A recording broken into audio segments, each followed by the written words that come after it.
Hey everyone, and welcome to the Dreamhack NA Qualifiers #1. I'm your caster this evening, Renegade. So freaking excited to be here once again. Thank you to the ESL for having me cast these games for you guys. In the bottom left, representing Alpha X, it's the Dragon 1337 Devin. And in the top right, as his teammate and opponent here in round 1 of the qualifiers, it's the purple Protoss, Asuna. Now, today's tournament is a round of 64 tournament. So we're going to go through the round of 64, through the round of 16, but things are going to switch up once we get to the round of 8. The round of 8 is entirely made up of qualifying matches, meaning they're all going to be best of 5, and there will be no semifinals. The top 4 simply qualify for the main event.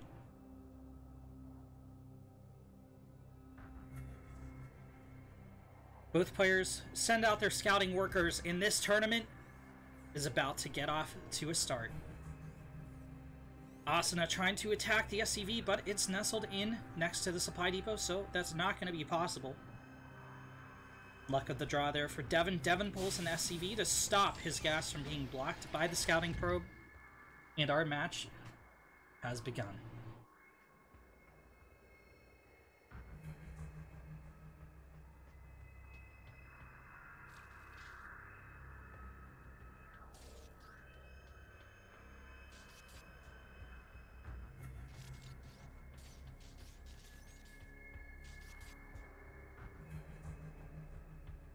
Devin chases the scout out and drops his second command center. Now, I think Asuna is favored here, but Devin practices a lot. He's on my friends list. I just constantly 1v1, 1v1, 1v1, in addition to teams and co-op. It seems like the guy never sleeps. So let's see how much he's improved since the last time we've seen him on the channel. Can he give Asuna a run for his money? Asuna, I think, did pretty well last night during the NA Open.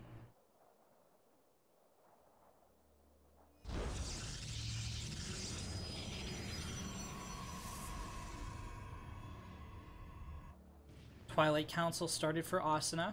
That's totally normal at this time in the matchup.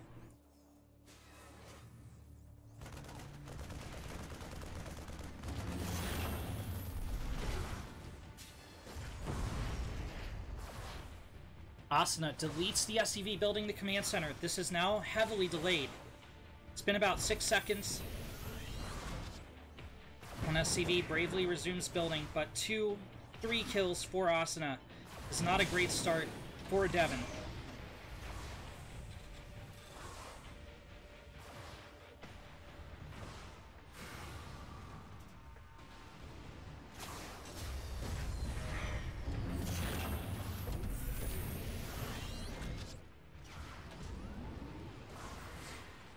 Asuna shades back out, and Devin took some worker damage, got a delay on his command center, and all told, that means he's down 9 workers. I know it says 10 there, but it's going to leapfrog back and forth as production kicks off for Devin again.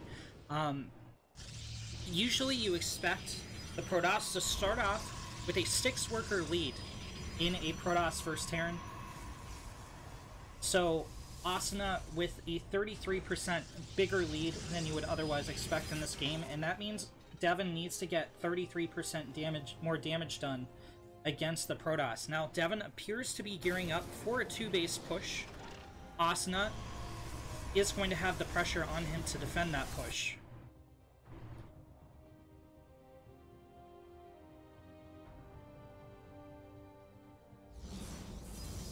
Warping on the low ground. Dark Shrine has finished for Asuna. 1 DT splits off toward the Nat. 2 DTs drop in the main. GG is called. Tranquil Eclipse, thank you for the follow. Sorry you didn't get to see the alert. We were in between screens when it went off on my end. But in the top right, as the Red Terran from Alpha X, it's Elite Devin. And in the bottom left, as the Purple Terran. Also from Alpha X, it's Asuna. Two of the dragons having to fight in the first rounds. Somewhere you can hear Sushi crying off in the distance. No, my children, why must you do this to one another?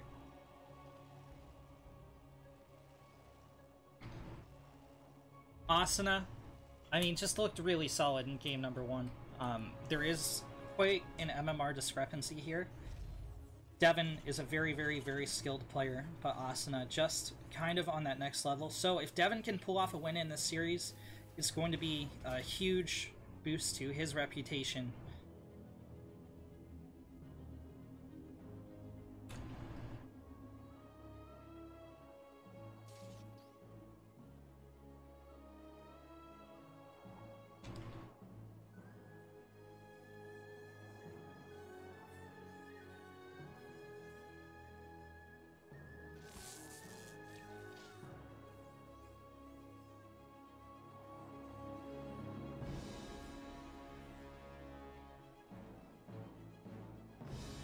It's like a standard Reaper expand from Devin. And he's going to be the one antagonizing his opponent's second base, although Asuna still has about 80 minerals to go till that he has enough money. 1530, and the Nexus will go down on time.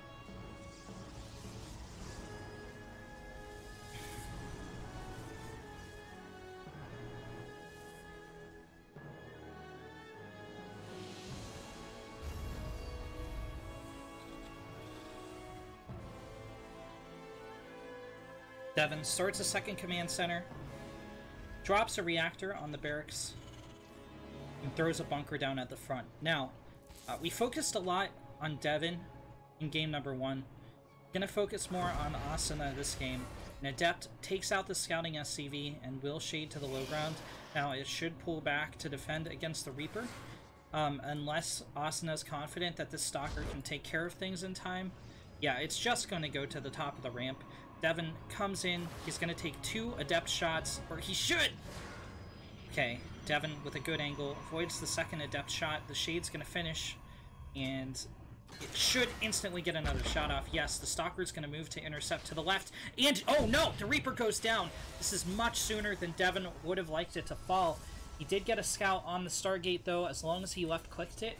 I don't think we saw the yellow circle go up, saying that he did, but we'll see based on Devin's reactions. Tech Lab going down on the factory, and Asuna wants to set the pace of this game, moving out with an Adept and a Stalker to try and quickly cause damage to Devin here.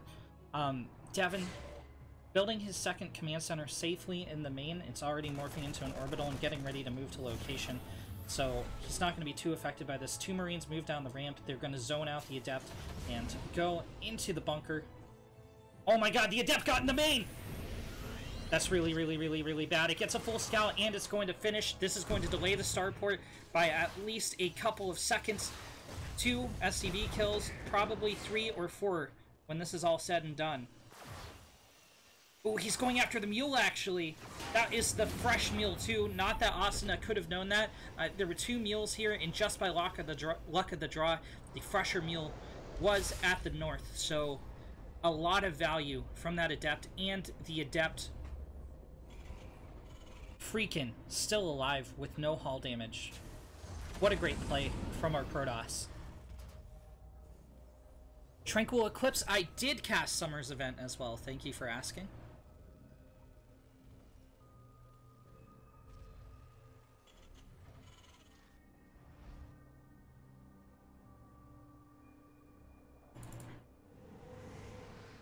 We are on 120-second delay, so that response is going to be somewhat late.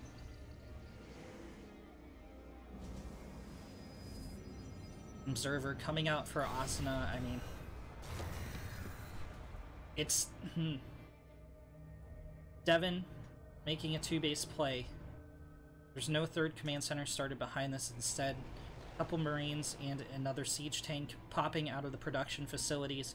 He has gone unscouted with this push, but he's going to be facing a counter push from Asuna. And I actually think Devon has a chance here. This is a very Phoenix-heavy composition, and those Phoenix are out of position. Okay, they go in on the supply lines. 2 Marines picked off, but they need to race home so they can get a lift on the siege tank and take down the Viking. There are SCVs here for repair. Okay, they get home just in the nick of time, lift the Cyclone, finish it off. The siege tank also lifted, and Zealots in the front, choking off damage. The Viking actually landing and getting repaired by the SCVs. Plenty of energy still on these Phoenix. And Asuna, I think, has too much at this point. Siege tank lifted. 5 Marines are all that can shoot up here. And the ground army is demolishing them. GG is called. Asuna takes our first match 2-0. In the bottom left corner of Eternal Empire. Here in the round of 32. From Team Liquid, it's the little one. And in the top right, from the Formless Bear Sloths, it's Killjoy SC. The little one of my favorite players in StarCraft, representing Germany/Canada, which is why he's here in the NA qualifier. Taken up residence in Canada in recent years with Wife, and that's spelled W-Y-F-E, don't you forget it. Dr. Dario sends out his scouting overlord here, and this is EVZ match. Now, Killjoy, Masters level player, is quite a lot of MMR behind TLO, but making his stand here in these qualifying matches.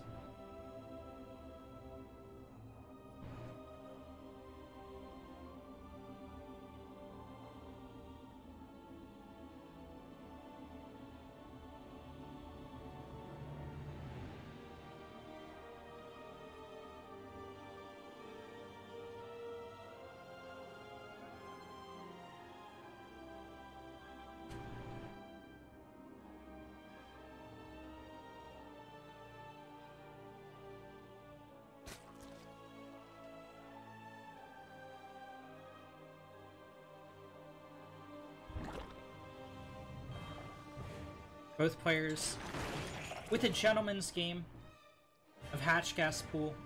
TLO built his first 2 lanes. Killjoy built his first 2 lanes.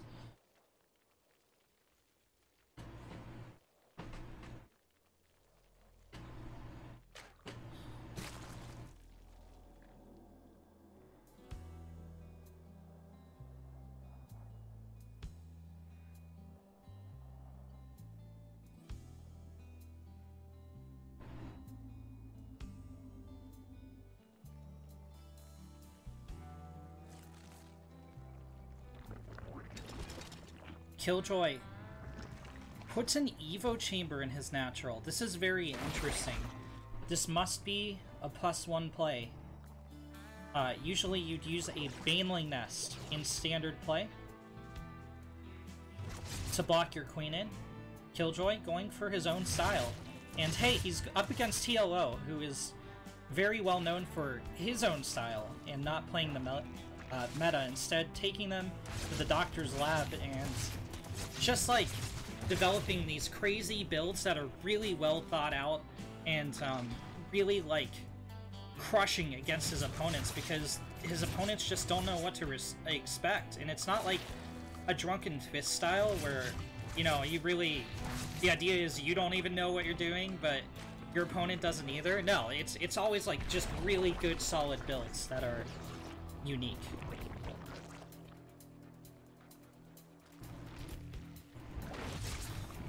TLO going for a Ling Flood, morphing in Banelings at the front. Now, he is being met with a building Spinecrawler and 3 Queens at the front, so Killjoy will hold.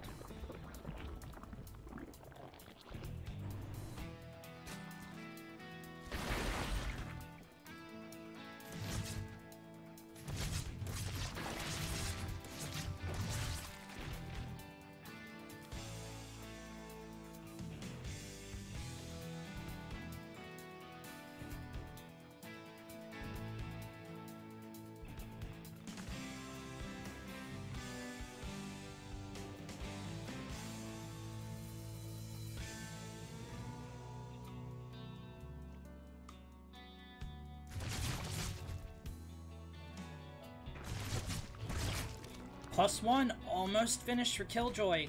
Question is, how does he capitalize on this? Worker counts are even despite TLO's third base. However, where that extra larva is going to is army supply. 18 to 8 in favor of the little one. Oh my god, Killjoy fully walls off. What's the plan here? TLO gets a lair. Like, TLO isn't all-inning. He ling-flooded, sure. But that was a while ago. He already spent the larva, and he's droned up since then. And teched up as well. Killjoy, is he gonna go for a Nidus? I think he's confused why he's not being attacked. Cancels the Evo.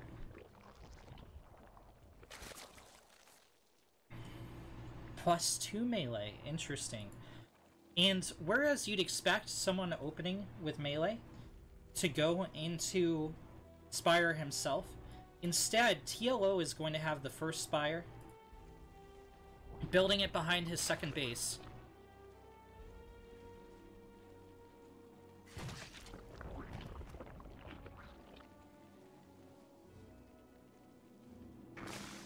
+1 on the way for TLO. And it's been less action, more mind games from our players. TLO scouts the macro hatch and everything in the main. He's like, oh, you just spent 300 more minerals, 600, getting up 2 more bases. Now my economy's taken off. Now my larva production has taken off, and I'm just going to kind of crush your third and force you back into the natural while I get my Muta out back at home. We do see the cancel on the third. We do see the kill on the drone. I don't think TLO is going to try to break this. There's no need to. He has the lead in every conceivable arena except for upgrades. Now, Killjoy has intuited that TLO has gone Spire. He didn't get a scout off on this. He's doing it entirely blind. Wait, he's going into lurkers as well. Needs to be careful if he starts morphing lurkers while the Muta... Oh, okay, alright. He doesn't have a read on the Muta. I think he just wanted to go lurker.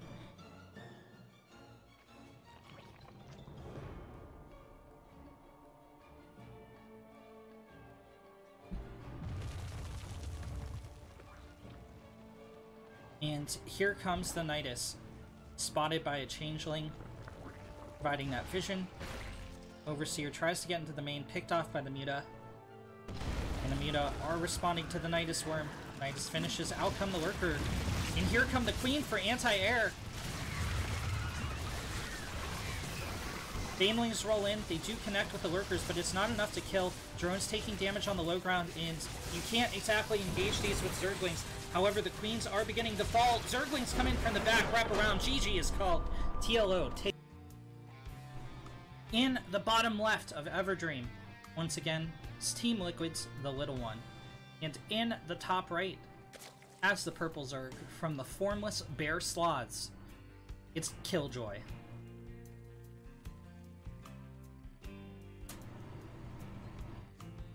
TLO up 1-0 in this best of 3.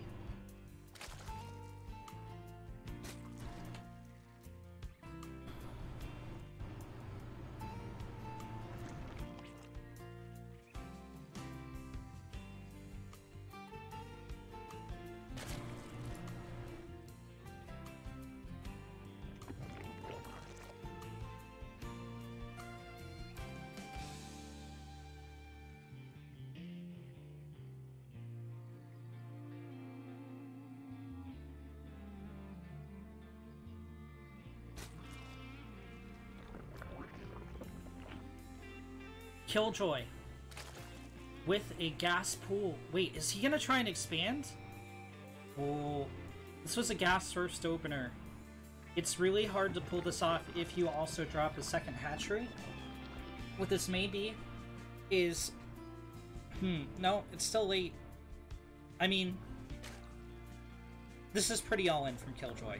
Like, he has to attack, he has to get damage done. There's 6 Zerglings. We're gonna see Ling speed any second now. There it is. It's slightly late. About 8 gas in front of where you want it to be.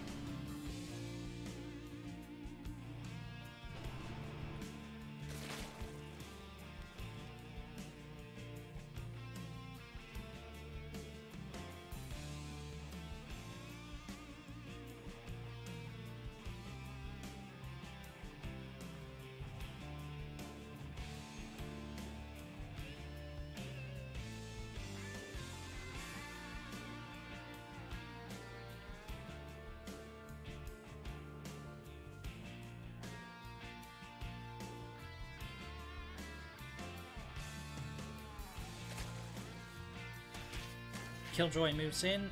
He taps at the hatchery, but there's too many defensive Zerglings. Now, this isn't over. This isn't the actual aggression. He's showing 6 Lings, but he's going to have a power spike where he has Ling speed and TLO does not. That's when Killjoy is going to want to strike. TLO is looking pretty solid in his defense, I'm not going to lie. Oh, Killjoy going into melee. Interesting. Very interesting. Is Killjoy going to strike with Ling speed? I mean, kind of. He gets a drone kill. 2 drone kills.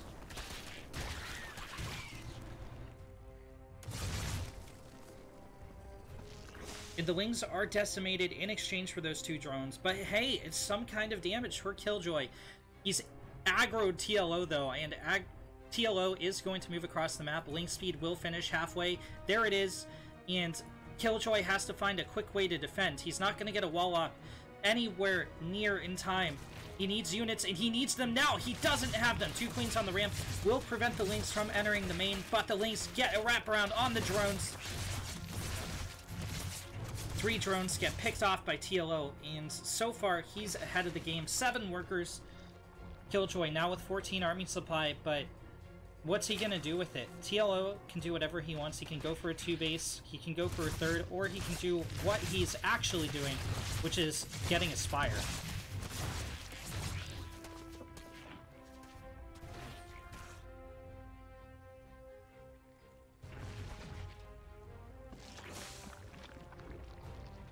Five drones in total, picked off of Killjoy.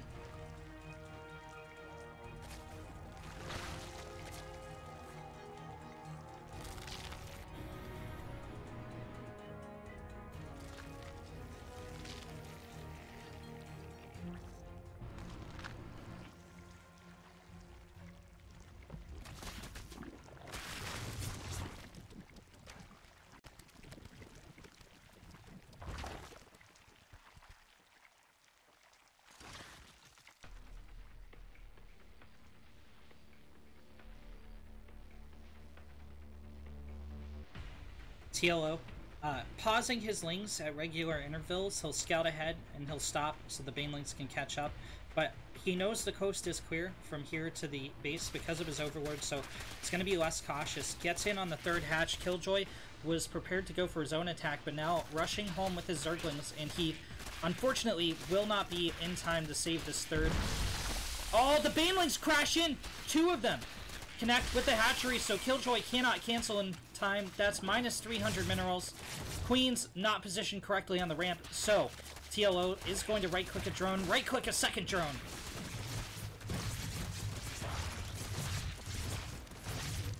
Before finally getting cleaned up. And now the mutas are out. Killjoy doesn't actually have a response to this. His lair just finished, but he needs to buy time in the meantime. He needs to be dropping Spore Crawlers now. He's trying to buy time with the Zerglings. He's still not building any spores.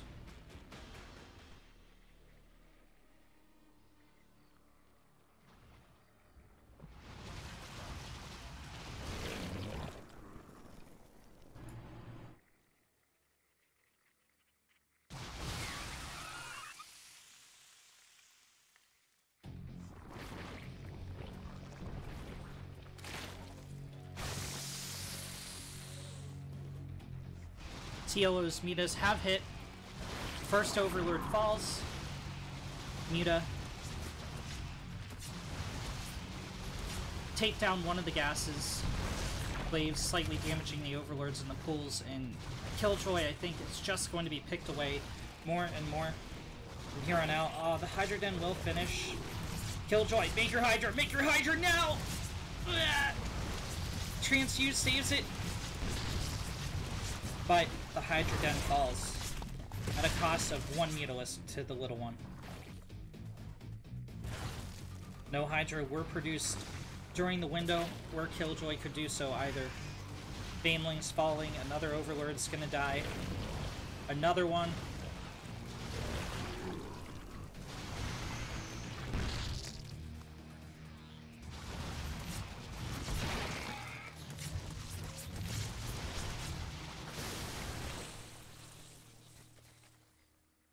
TLO finally relents his endless siege. Oh, does he though? Nope, he's gonna go back in.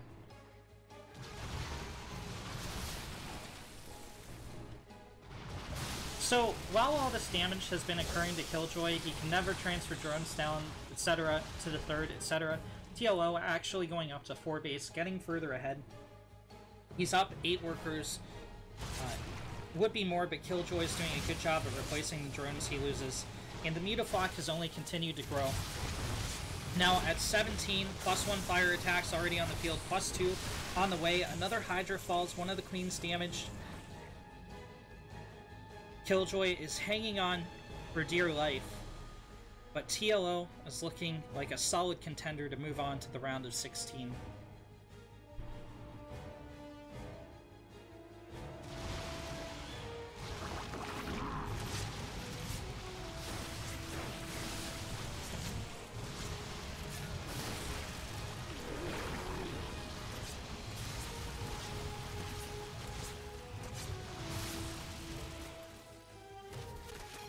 GG is finally called. TLO takes the series 2-0, moves on.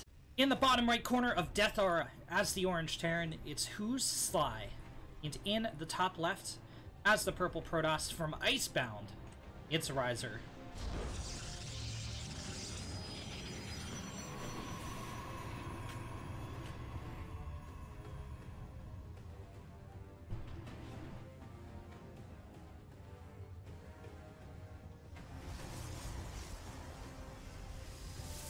Icebound played my home team of RNG Pro in the Alpha Team League playoffs the other day. Icebound took the win. Definitely a very strong team in the North American sphere of influence.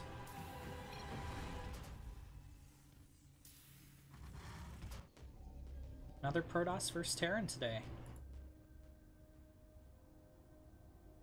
This should be our most even match that we've seen so far. I think either contender could make it to the round of 16.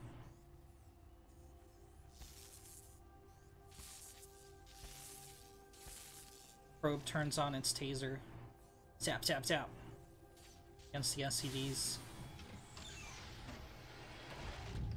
Don't tase me, bro. Don't tase me.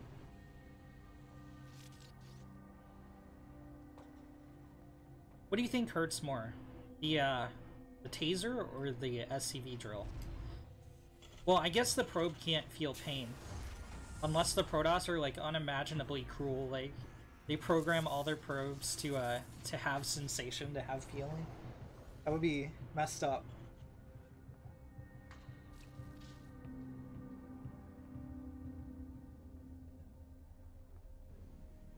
Which leads to a greater question. Are probes people? Okay, First Blood is going to go to Who's Sly.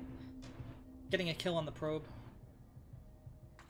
Going through these acceleration zones. Now, if you haven't watched StarCraft in some time, these acceleration zones on Death Aura have been added this season. We've never seen them before in SC2 history, and they've proven to be a non-issue. The thing is, Death Aura doesn't... Like, it's not... The places where the speed zones are placed, like, you never see engagements around them. Maybe 1 out of every 40 or 50 games on this map. Not 40 or 50 games total, 40 or 50 games on this map. You'll see the acceleration zones come into play at all. And it's... I still don't think we know exactly, you know, what the potential of that element of map design is going to hold for the future. So Riser has opened Stargate. He's going into Oracle first.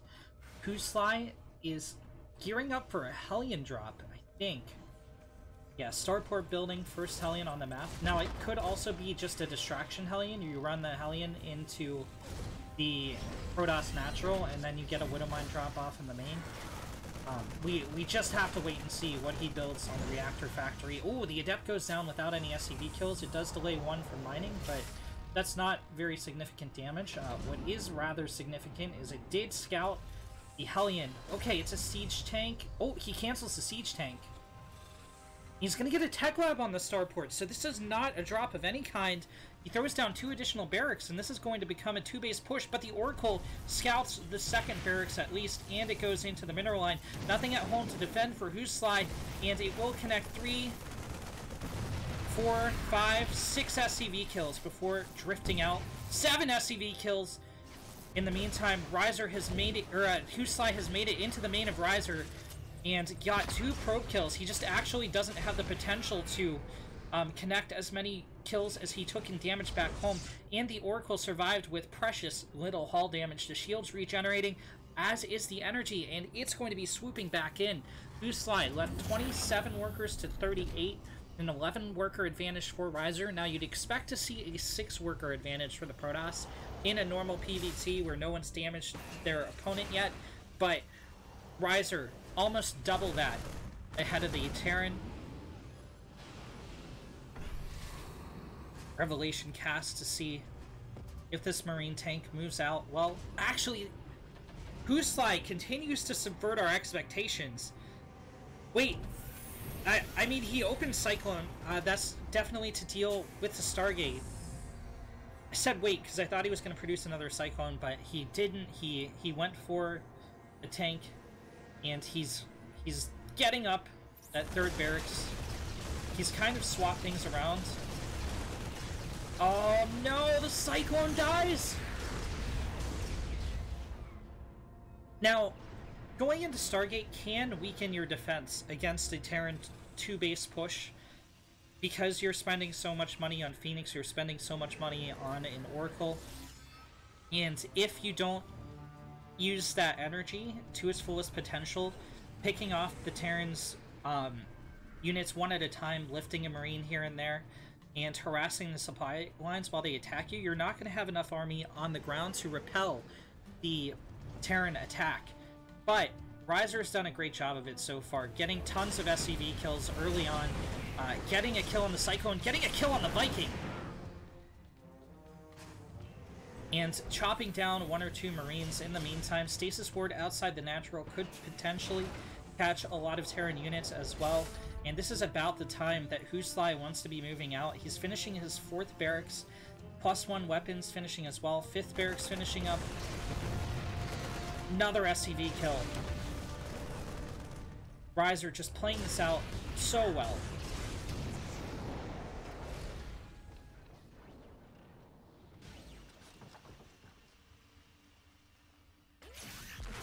Oh my god, and boy did the stasis trap ever catch the Terran. This is delaying the Terran push by so many seconds. The SCVs are pulled to go at this push as well, and they're not doing anything. They're just not mining. That's all they're doing. Another stasis ward at the bottom of the ramp. Luckily for Huslai, he does see it. He's going to have to sack another Marine to absorb that. Phoenix are trying to see if they can pick off individual units, but they're probably, seeing how clumped up Huslai is, going to go back home and instead save their energy for pickups on the tanks. No medevacs with this army to heal. Only the 2 tanks, a 3rd one coming out back at home for Huslai, but it's going to take a while to get there. 1 medevac pops out of the starport, and Huslai feels super all in at this point. He's going to pull, not all, but many of the boys.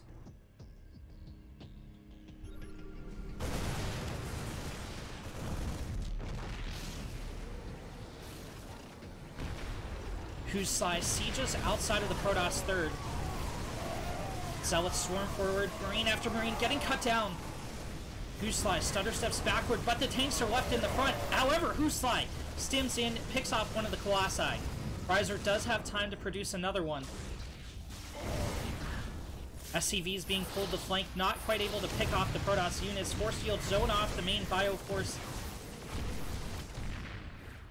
All the Marine Marauder left in the orange. They stim again. That's going to put them in the red. They can't afford to stim once more. Are they going to try? That would be suicide. You can't keep engaging here, Huslai. Oh man. He's too all in. He's down 30 workers. He feels very pressured to kill this 3rd base. I don't think shield battery overcharge has been used yet. 1 shield battery falls. But all these units in the front are in the red. Lift on the siege tank. GG is called. Riser takes in the top right corner of Eternal Empire. As the orange Terran, it's Who's Sly. And in the bottom left, as our purple Protoss player from Icebound Esports, it's Riser.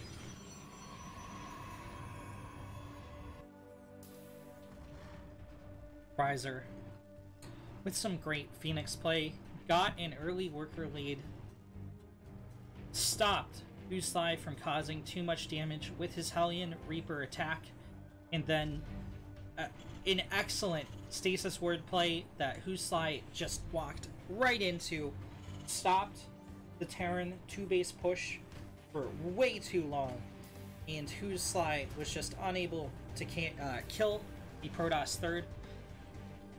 Pulled all his SCVs, well, not all, but like 2/3 of them, and wasn't able to transition out of it, so he was forced to tap out. Eternal Empire is a more macro map, and Who's Sly should be going for more macro play this time around.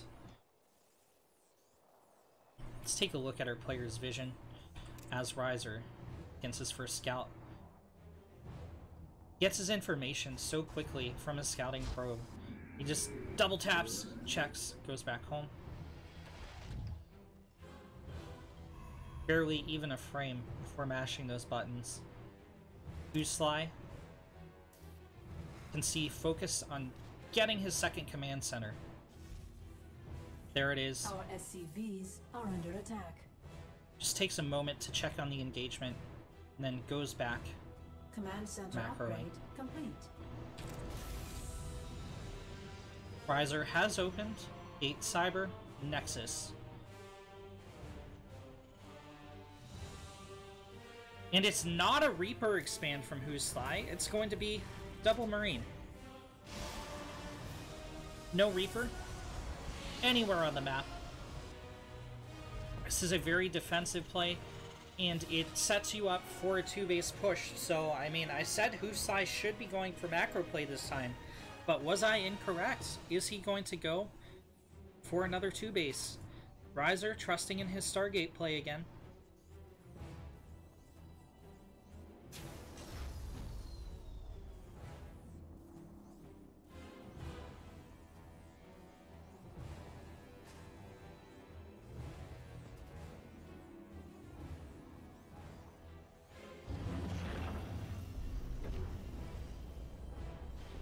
Barracks pulls off the reactor. That means the factory is going onto it. He opened Hellion last time. Now, normally in TVP, you want to be going for some kind of drop to even up the worker count. Will it be Widow Mines or Hellions? It's going to be double Hellion at the factory. So this time, 100%, it's going to be a 4 Hellion drop. Now, Riser got out his first Oracle. Or rather, is getting it out.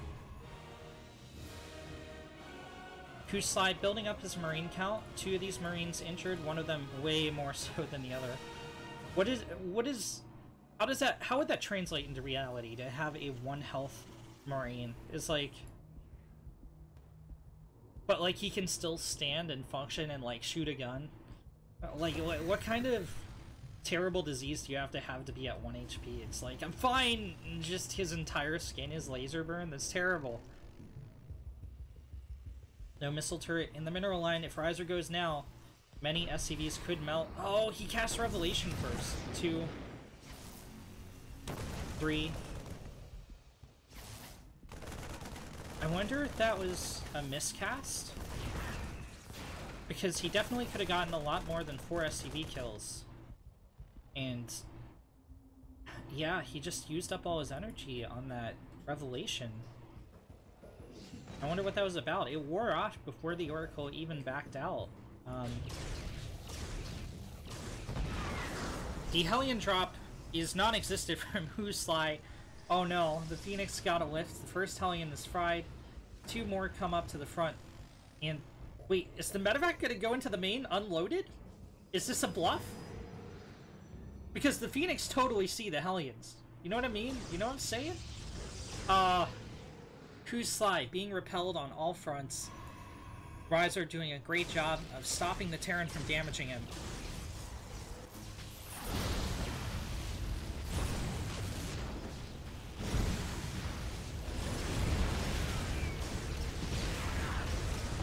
4 probes.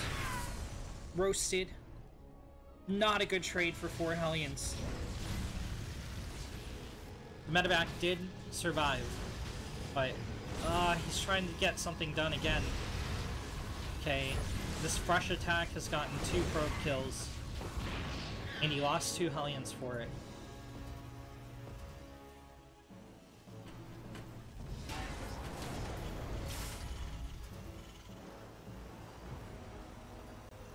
Second engineering bay dropped for Who's Sly. Double barracks as well. Stim halfway done. Third command center is finishing.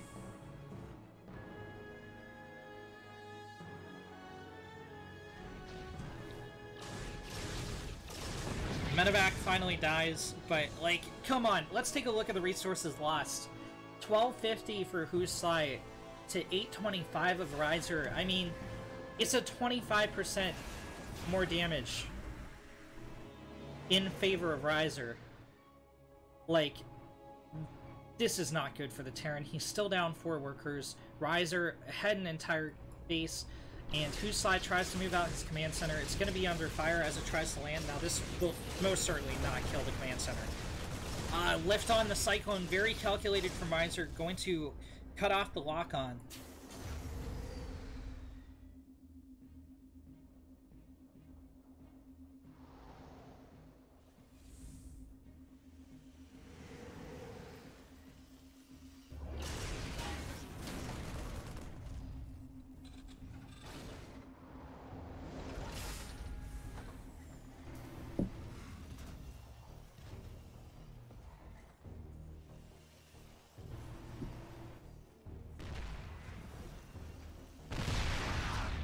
Two probes, Sai.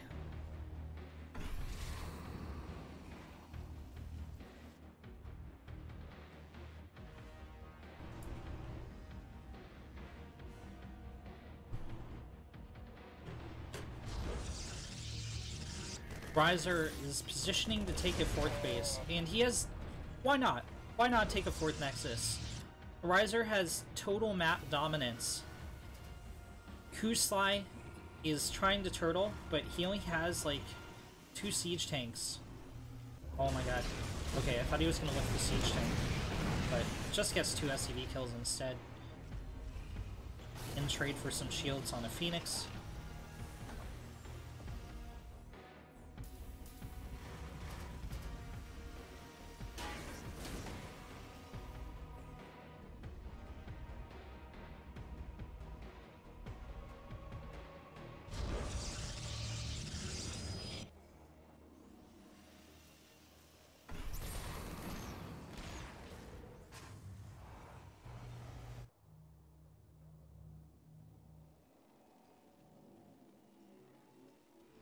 Two on the way for the Terran, but it's a long way away.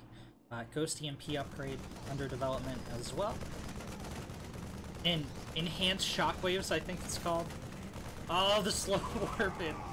One zealot not even making it. This heavily injured Marine is like, yes! Gotta kill. This Marine had a 2-to-1 KDR. That's pretty decent, man, just starting out. Unfortunately, he died, so... you know, he's not going to be able to increase that KDR.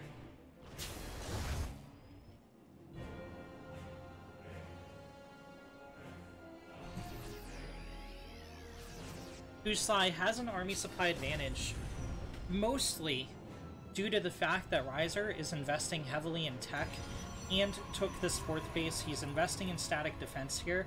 So it's not that Riser has misplayed. I mean, obviously there's actually been no engagements involving more than 3 units for the last few minutes, but it's Riser's cutting into his army supply. First of all, he's Protoss, so you'd expect it to be lower, but also he's researching Storm, he's getting +2 weapons, he's getting shields even, because I guess he wants to go heavily into Archons, getting out Disruptors, all these high-tech expensive units rather than, you know, going mass gateway, warping in mass gateway units. Who's Sly moves out for a push. I don't think Riser has scouted this at all. Now, he will scout it once it moves up the ramp, but that might be too late. There is some static defense here to buy some time, and the 5th is dropped. This 5th is a very juicy target for Huslai. Actually, Riser splits off a unit, grabs the Zelnaga, sees the reinforcements moving out, and from there he can tell where the main Terran force is, and this is not an insubstantial amount of units getting evaporated at no cost to the Protoss. The siege tanks are left unguarded. Charge lots get in on them. A huge disruptor shot picks off like 8 bio units. The Cyclone's getting melted by the Colossi. Charge lots come in from the left. Huslai trying to get some probe damage at the very least, but feedbacks on the medevacs are going to stop some of the healing. The final medevac goes down, and the rest of the bio is going to melt. It's now an 85 to 40 army supply advantage in favor of the Protoss. This Archon didn't even lift a finger to kill that Marine. Oh my god, he evaporates into ash. That's absolutely brutal. That Archon just like looked at the Marine as it was being picked off by the Phoenix and just sent out like a lightning bolt from its eye. That was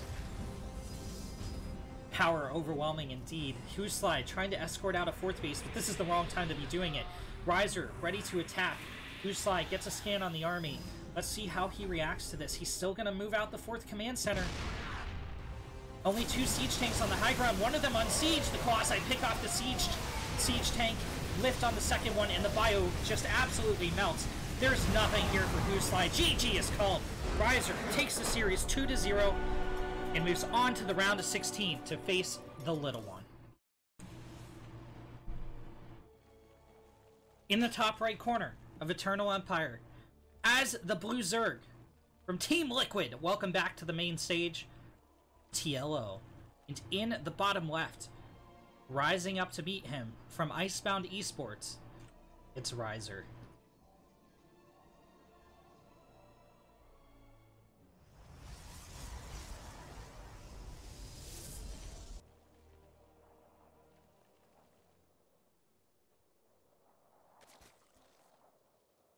I know I just said it on the splash, but if you're watching on YouTube or just tuning in, this is a round of 16 match. The winner will move on to face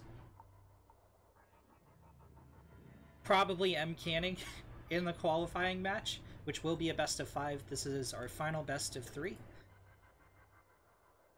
And then in this qualifier, the top 4 move on. So there's no semifinals, there's no grand finals. Just that qualifying match to determine who makes it and who does not.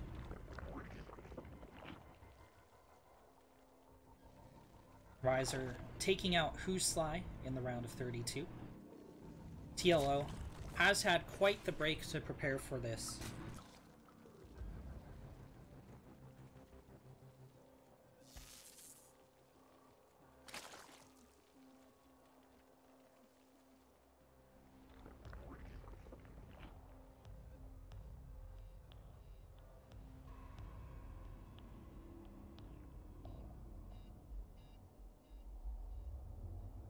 Standard opener from Riser, and you never know how it's going to go with TLO. He always has his own builds, and that's something I really admire. He's one of very few players who, at the highest level, thinks of the game from a strategy standpoint as opposed to just raw mechanics, and he keeps himself at the level he is. Not that he has bad mechanics, he has top tier mechanics, but they're not as good as some other Grandmaster, high Grandmaster players, pro players.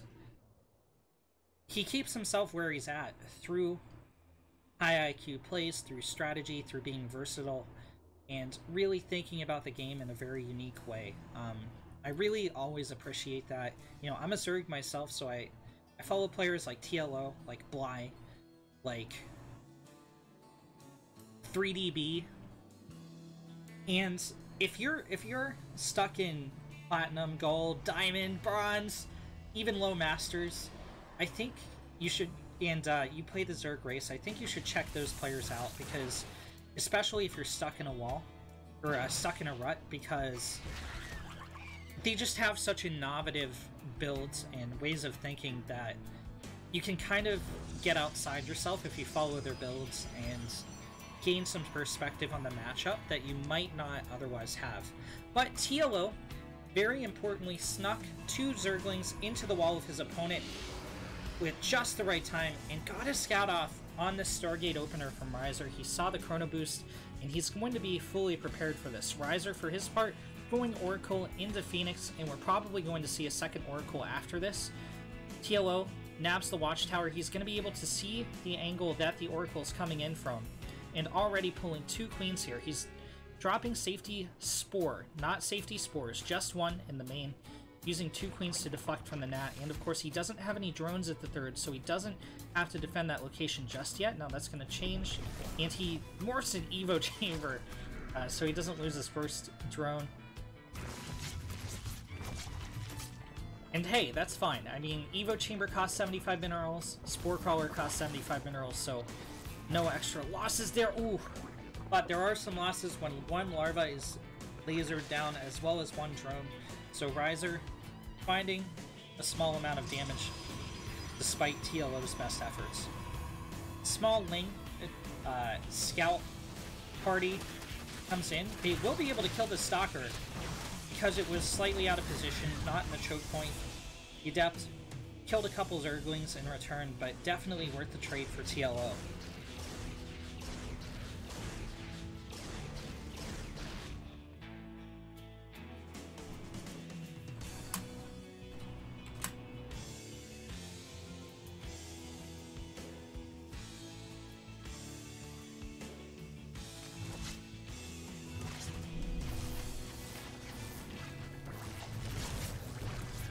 These Oracles desperately trying to gun down a Queen, and they will, but at the cost one of their lives. Second Oracle will make it out. Pretty even trade there between the 2 players. TLO ahead 11 workers, but Riser's 3rd has finished, and he's going to begin saturating that, so things should even out. You always expect the Zerg to be somewhat ahead in the worker count.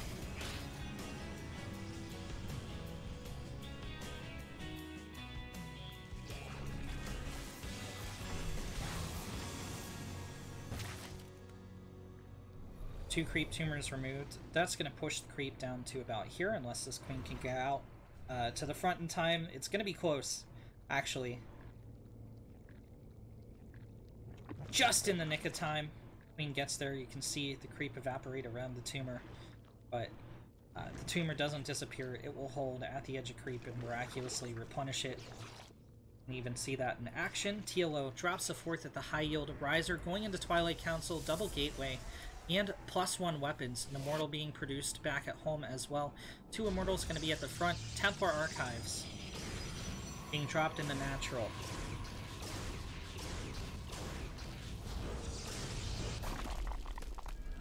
The Oracles actually get a cancel on the 4th. This isn't, I mean, I guess it's Mass Oracle, but it's like Mass Oracle Light. It's only several of them are here. 5 drones burned down.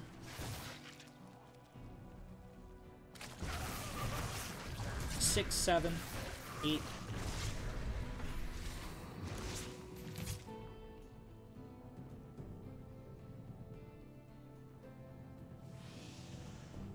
Hit squad of roaches out on the field for TLO. He might be able to get a cancel on the 4th if Riser tries to drop it. Riser doesn't have the minerals yet. Ah, TLO's not going to mess around. He's going to snipe the probe. And I do think Riser wanted to take a 4th there. He banked the minerals for sure, but instead he's going to go for a warp in. And he should be able to clean up these roaches, but he's not moving out yet. Maybe he thinks there's a bigger attack coming. There isn't, but I mean, hey. We have prescient knowledge. Riser doesn't.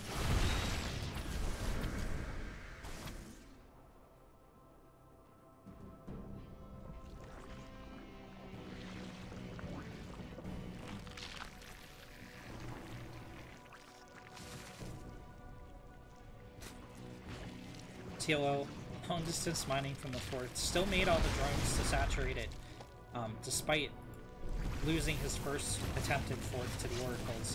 1 Oracle should die from the Spore Crawler, it will, but the Spore Crawler dies in turn. 2 Queens are here to defend, as well as 2 Hydra, and 5 drones were burned down in the attack, but the 4th as a whole is saved.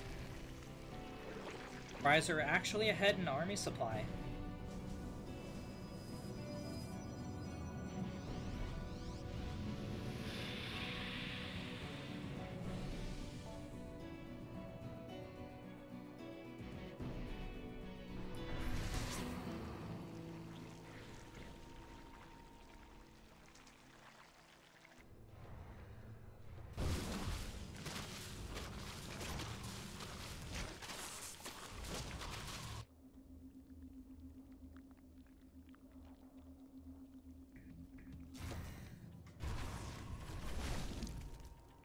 these roaches that are... They've been sitting here for like 5 minutes, and now they're like, oh, okay, we gotta book it, we gotta get out. Now it's the time. We did nothing. We were just sitting there. We didn't help. We didn't kill anything. But now we gotta run home and pretend like we were part of the army the whole time. Worker counts are even, which does favor the Protoss. Riser also on 4 base. TLO desperately needs this 5th, and probably 6th and the 7th moving up. Normally I wouldn't say that this early in the game, but both players were kind of greedy. The Protoss much more so, but Riser seems to be able to afford it. Riser comes in from the left. And the Zealots don't attack. They just sit behind the gas. Oh my god. Okay, Storms dropped on the Lurkers. There should be enough Storm here to kill it. Oh, 2 Lurkers survive. There is still an Observer here though, so while Riser took more damage than he needed to, he's still able to clean up. In the meantime, more Lurkers sieging at the Natural, and these guys have to go to a choke if they want to engage. The Immortals don't want to sit there and take the Spines. Down goes the pylon, 2 gateways unpowered, the Cyber Core dropped. So that means no more Stalkers, no more Adepts for a while. Oh, one of the Disruptors falls. Second Disruptor falls. The Immortal dies. 3 more Immortals come in from the back. And Archon falls, though. And this Lurker is still being defended quite handily. A High Templar falls, and there's no Observer to spot for this. Shield Battery Overcharge at the 3rd will help the Immortals heal up some of their shields so they can re-engage. The Oracles are going to have to cast Revelation on these 3 Lurkers, but more production has fallen. One of the gateways, a Robo with the Disruptor still building inside. Not that, you know, you lose the minerals, but hey, that Disruptor is never going to see the light of day. One more Disruptor comes down, and it's going to kill 2 Hydra. However, TLO has reinforcements, and he's going to continue the siege of the Natural. 1 Hydra still picking off probes in the back. This is so annoying for Riser to deal with. It seems like TLO is absolutely everywhere. TLO going to shift around to the 4th base. There is a Stasis Ward here to help, but it's going to be procced by a single Zergling, I feel. Okay, it takes out 4 Zergling. Still not great. The cannon falls, and Riser rushing to reposition and defend this 4th, but TLO is going to get the snipe on it. Still a Lurker being annoying at the ramp. Disruptor shot, doesn't know where it is, kills a single Zergling. Another Lurker burrows behind the Natural and stops all mining. The 4th Nexus falls. TLO living the fantasy of being the Swarm. Swarming all over the Protoss. Lurkers come to the high ground just outside of the cannon's vision range. One of the Lurkers derps into the charge lots though. Zealots clean up the 2 Lurkers on the ramp. Disruptor shot takes out a decent amount of Hydra, but it just seems like there's unlimited waves of them. 1 Disruptor falls despite the Shield Battery Overcharge helping it out. The Shield Battery Overcharge is going to make the Immortals quite a bit more tanky, though, until the Shield Battery gets targeted down. The Lurker still dealing damage in the Natural. As our Blue Zerg player from Team Liquid, currently up 1-0. It's the little one. And in the top right, as the Purple Protoss from Icebound, it's Riser.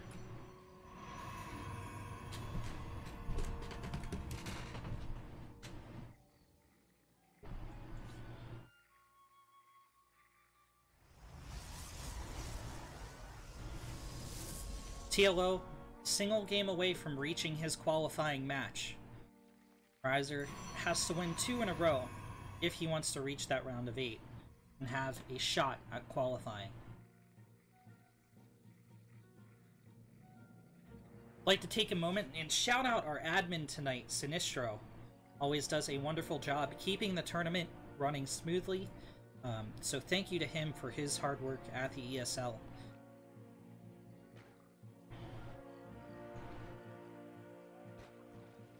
It's so cool that the ESL, despite everything going on in the world, is, and what could have been, let's be honest guys, when you have all the live events canceled during a year for an entire esport, like, it could have been total disaster.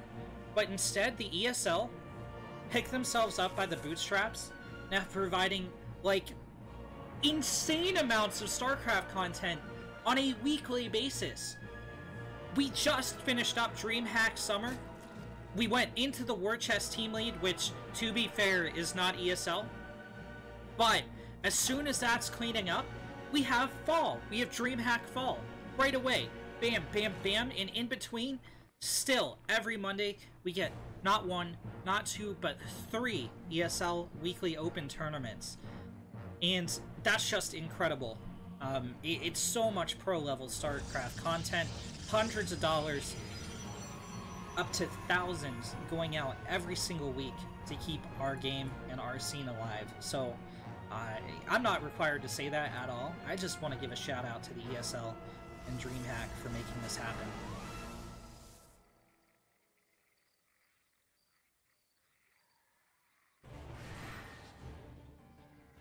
Riser with an Adept opener. He's gonna recall. He doesn't want these Lings to get a scout.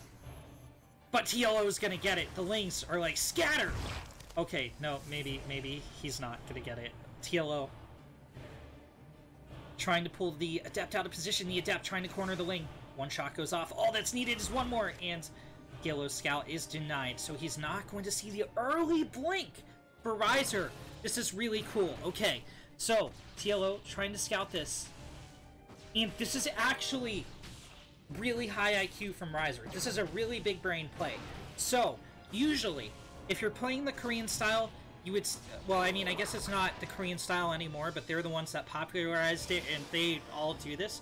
You'd be expecting Resonating Glaives. If you see this, with the lights going up, meaning that, you know, the Protoss is researching something, you 100% expect Resonating Glaives. But it's not Resonating Glaives. It's Blink.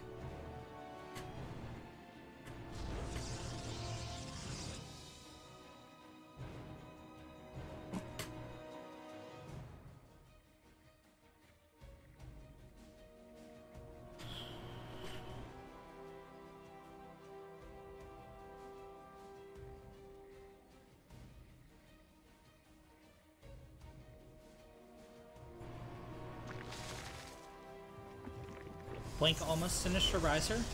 Now, when you go Blink play against Zerg, you're going to be looking to engage around here.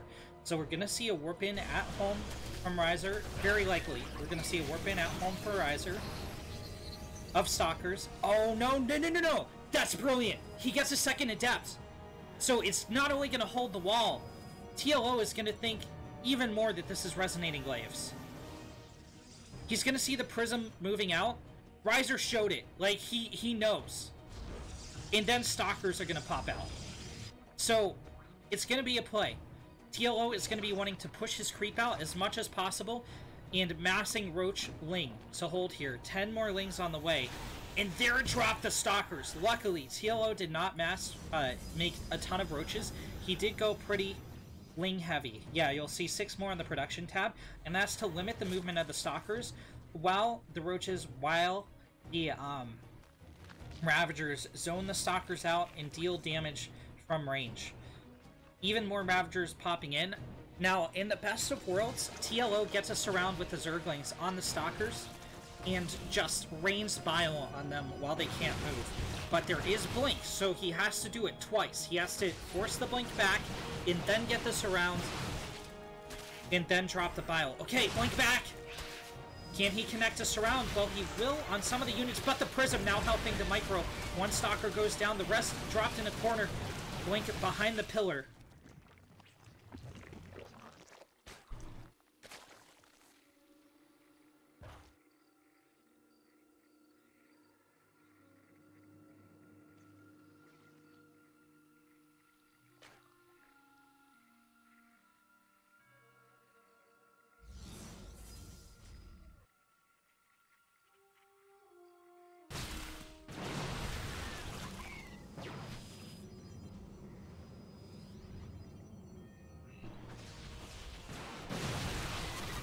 TLO has a surround set up. The rest of the Lings coming in the back. Some of them going to be distracted by the Zealots, but they will eventually make it here. A lot of Blinks have been used up. The Lings come in.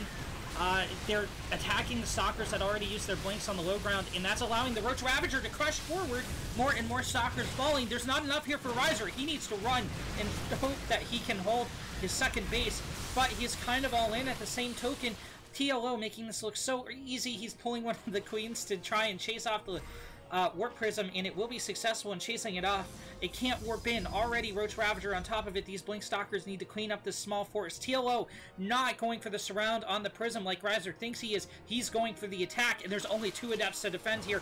Riser just popped off one of his gateways. That means he's trying to warp into the Prism, and that's going to leave no Warping at home to defend. The only 2 Adepts go down.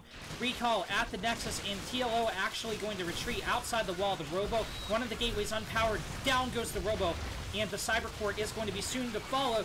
So that means no more Blink Stalkers are going to make it onto the field. 2 Zealots get picked off. The Stalkers are beginning to fall.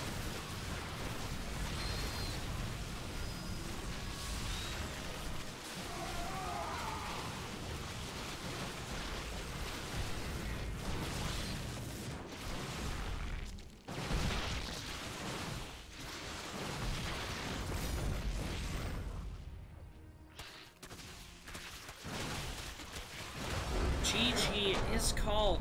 There were no reinforcement opportunities left for Riser. He couldn't make Stalkers, he couldn't make any Robo units, and that's going to be G. Welcome to this qualifying match here in the NA Qualis number 1 in the bottom right of Death Aura as the Blue Terran. Give it up for Juggernaut Jason. And in the top left from Psystorm Gaming in the United States, it's Silky.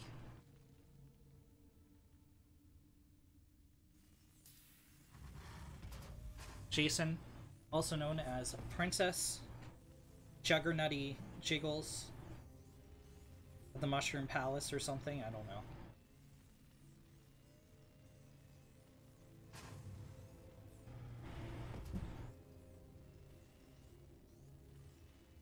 Ambidexy, you're hearing this from 2 minutes in the future, but yes, this you were sitting in the waiting room for Jason versus Silky.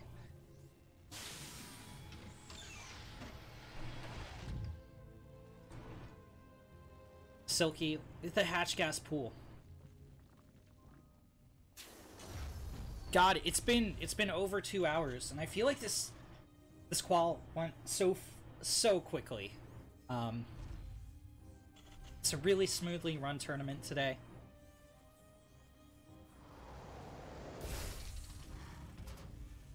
Now, we've been casting best of 3 up to this point. This is going to be a best of 5 because of the stakes. Someone's going on to the Dreamhack Fall main event and no longer has to try their luck in days 2 and 3, while the other will fall. Factory follow-up for Jason. Silky, your standard 4 Zerglings to deflect the Reaper. Our first engagement is about to begin.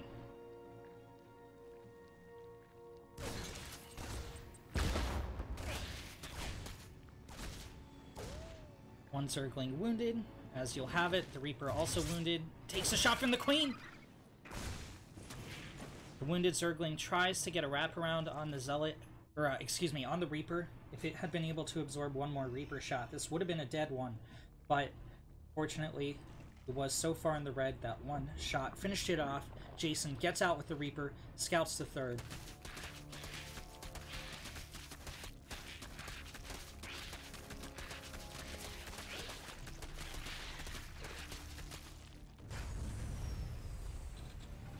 Hellion Aggression to open for Jason.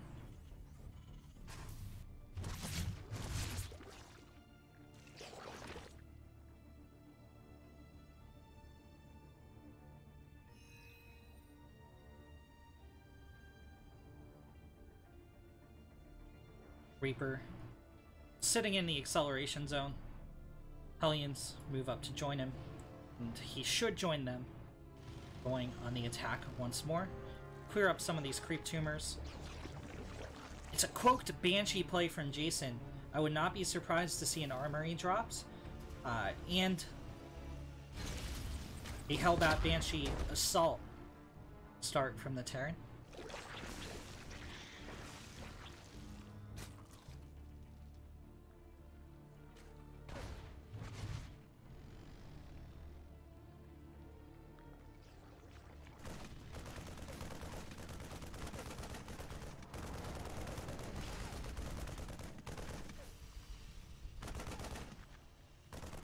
First Banshee has hit. I mean, Silky scouts everything he needs to. He sees this researching. He saw the Banshee popped, and he sees the starport jiggling up and down with sparks flying out the top, signifying a second Banshee. He sees the armory.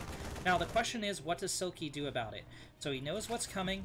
He's going for a Baneling defense. Okay, this is tricky to pull off, but if Silky can hold it, he's going to be really solid because Jason is likely going to transition into bio. I mean, it's not set in stone, but definitely a possibility.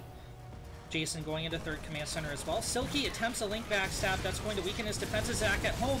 There are many queens here to defend, but that's including the inject queens. And Silky is going for a link bane defense, so he needs Larva, and he's not injecting. He will hold off the Hellbats. Banelings get the connections they need. And Silky, with a risky but rewarding play, will survive with enough queens to start the injects back up. 2 Banelings to show for it, and many of his Zerglings surviving the attack of the wall, but you don't want to dive through the 2 Banshees. Most of them would fall. 3 Zerglings make it home alive. The 4th splits off to scout out when Jason takes his 3rd. Jason actually committing to the Hellions and going into Hyper Flight. Rotors, or Banshee Speed, as it's more commonly known, drops another 2 barracks, so it is going to be a full-on mech play from Jason. You might as well do that. You already have the you already have the armory. He's getting an engineering bay at the front, though.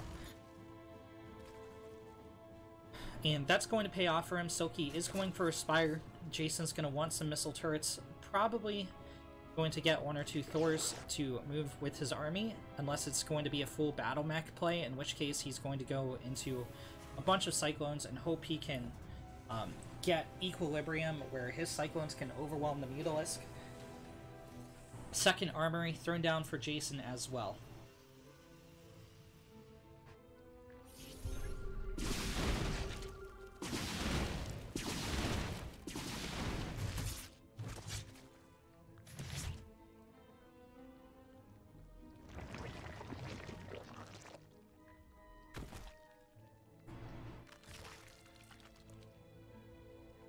Jason goes into the 4th. 1 drone killed 2 drones. 3 drones.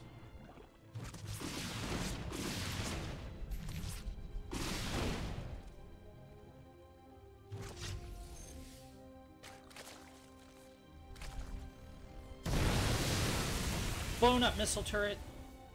2 SCVs die. I don't think that was worth it for 3 Banelings, but it's not the biggest trade of the game. Centrifugal hooks, or Baneling speed, finishing for the Zerg as Hyperflight rotors hit for Jason.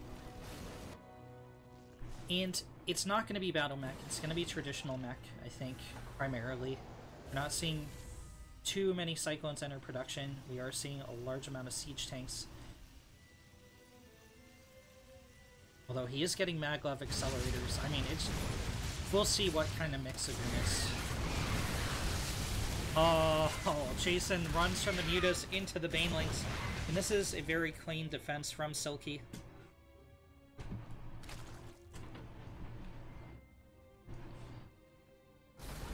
Silky, having held the Terran aggression, goes on the attack. Stops 1 missile turret from being built. A Cyclone will defend the siege tank line and buy time for these 2 missile turrets to finish. Will it, though? Okay, here come Muta reinforcements. 1 missile turret finishes. That's going to allow the 2nd missile turret to finish. This 3rd one, not quite done yet.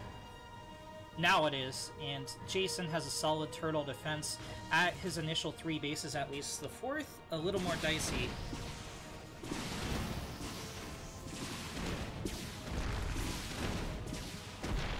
Banshees pick off a couple queens. Overseer finally comes in so the Muta can chase these guys down. Oh, they engage another queen instead of running away. They have hyperflight rotors so they can potentially escape, especially if they clip through the speed zones. But the Mutas are going to clip through the speed zones too. That's going to allow them to get extra volleys off, and they will chase down the Banshees, most of them getting picked off before they reach the safety of the missile turret line. 3 Cyclones, and the missile turret shredding Muta after Muta. This is a very bad engagement for Silky. What's he trying to do here? Does he... this cost him so much, and what strategic advantage did it gain? Oh no, another missile turret shorts up the defense for Jason. And this has been an utter disaster for Silky.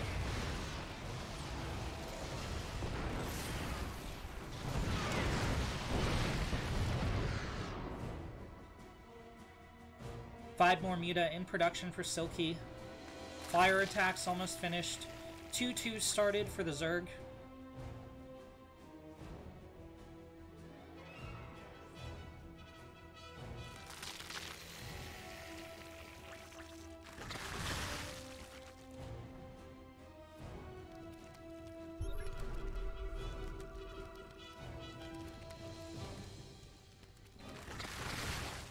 There we go. Silky preparing for a huge Ling Bane attack. I don't know how I feel about that with the solid tank line of Jason. He's going for the Nat, though. Is he? No. He swarms in on the tanks at the third. The missile turret's pounding out damage on the Mutalist, but two of them do get cleaned up. The third one on fire. The Muta's back off for some regen. More Lings come in, but they will be held by the Thors. They're going to make one of the Thors absorb siege tank shots, but luckily the last Zergling goes down in the nick of time before the next shot can go off and finish off the Thor. And Silky, I don't think it was worth losing that much for just a couple siege tanks and 8 SCVs. He's running more Lings, and he will get on top of these siege tanks, though. However, Blue Flame Hellions clean up the Lings before they can take one of the tanks down.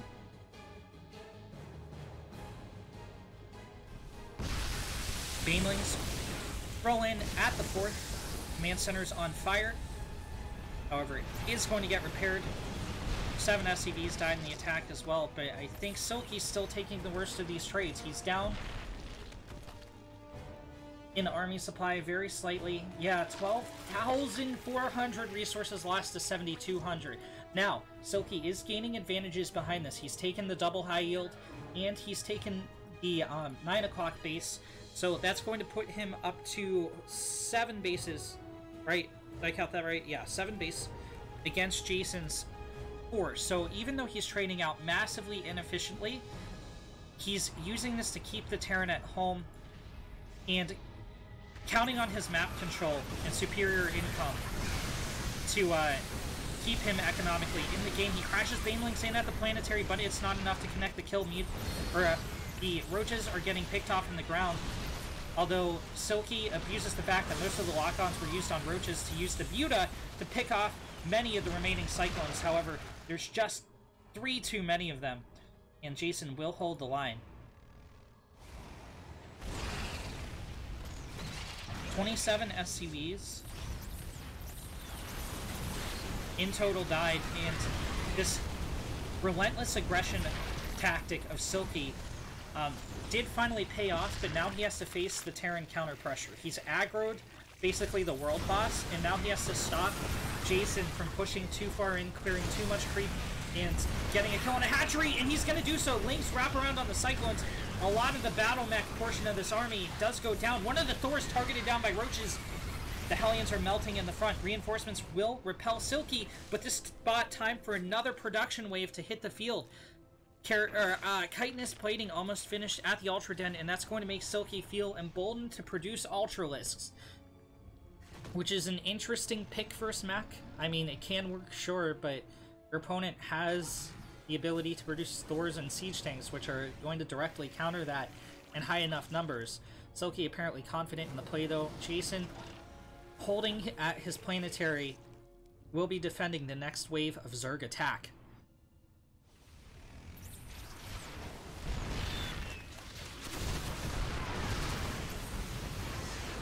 Tanks piled down. One of the Thors heavily injured. Hellion Cyclone picked off. Oh, Bile killed some of Silky's own Banelings there, but 16 SCVs die.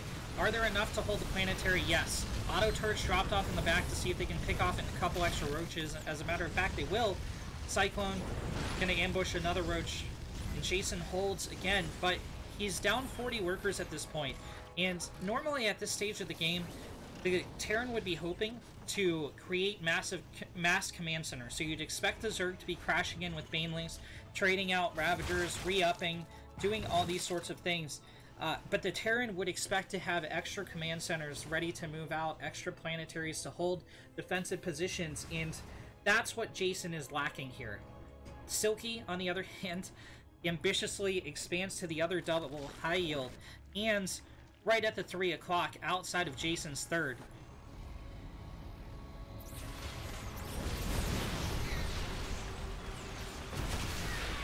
Lock-on will pick off quite a few Ravagers.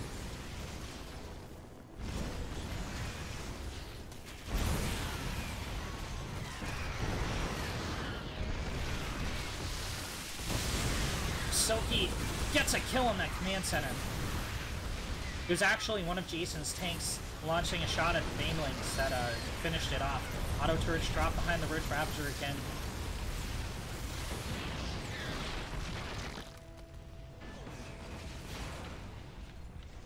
Jason trying to take a 5th.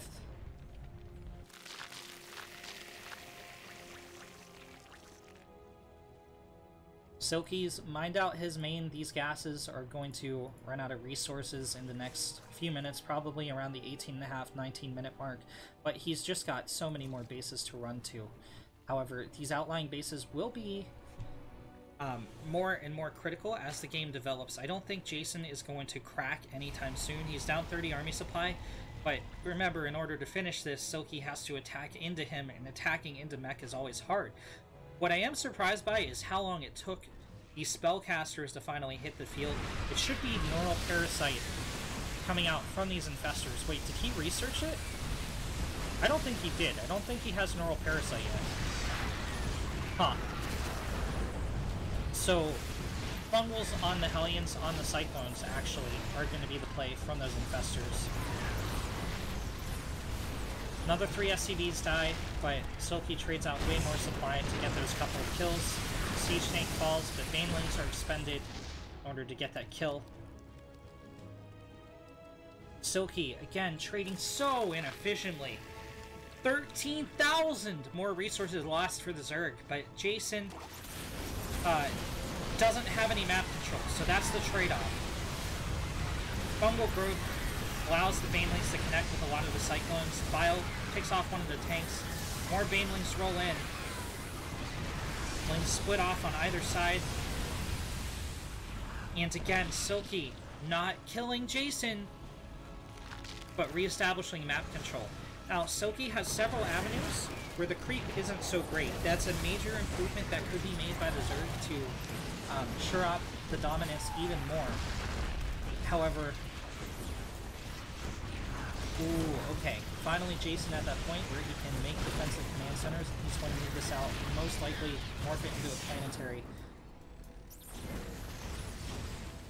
Silky, on purpose or inadvertently, stops the command center from landing. He's morphing in more Ravagers right in the face of the Terran. It's going to force a liftoff on this base. It is going to be on fire. I'll left-click it. You can see the HP down here. And if Jason repairs during the engagement, but Silky picks off a radar tower, essentially blinding Jason, and he has finally begun Ultra production.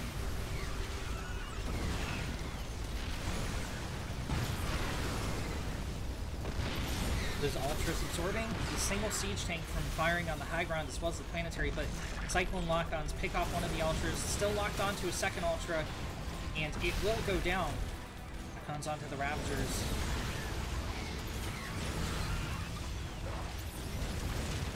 Pathogen glands finally under research for Silky. The command center that was moved out to become a planetary gets pulled back. Orbital floating out for Jason. I believe this used to be his main. Infestors get caught in the back, and finally Jason pokes into one of the Zerg bases, but immediately gets held off. This is like watching a MOBA where the creeps are fighting at the blue towers, and red just keeps sending them in, but blue keeps holding, like, at the inhibitor.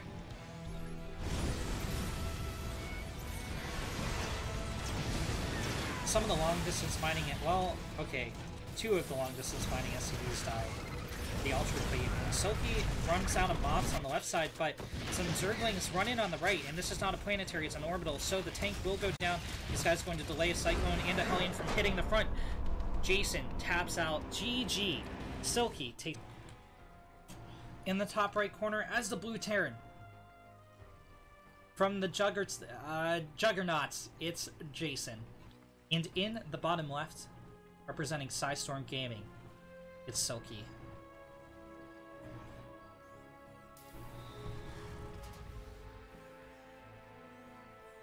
Usually the Canadians are pretty dominant. It's nice to see a lot of United States players in these qualifying matches.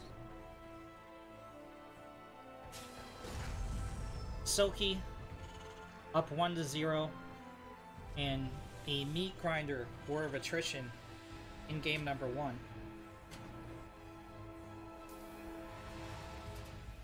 Jason opening with a Reaper expand. Silky trading incredibly inefficiently, but taking every hatch on the map pretty much. Well, okay, this is a 100% true statement.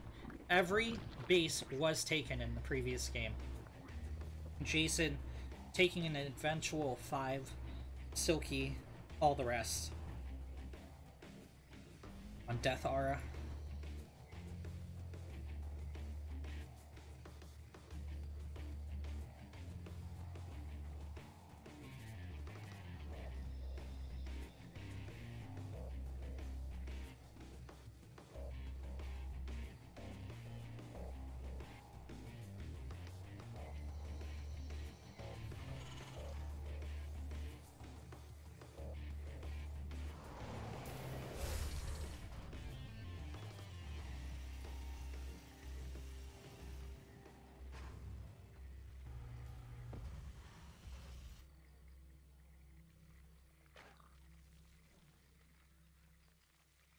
Standard as standard can be on both sides of the map.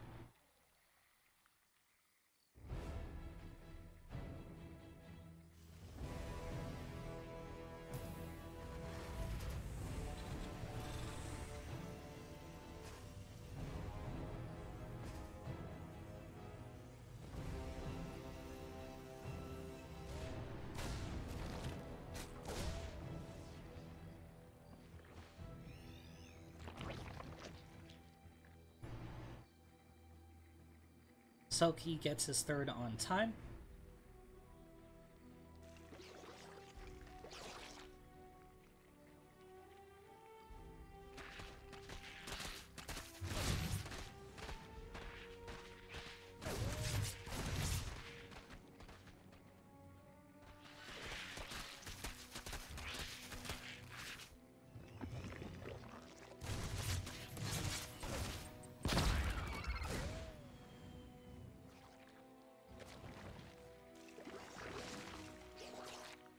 Silky holds the front with the loss of 1 Zergling, which is pretty on par with what we saw last game.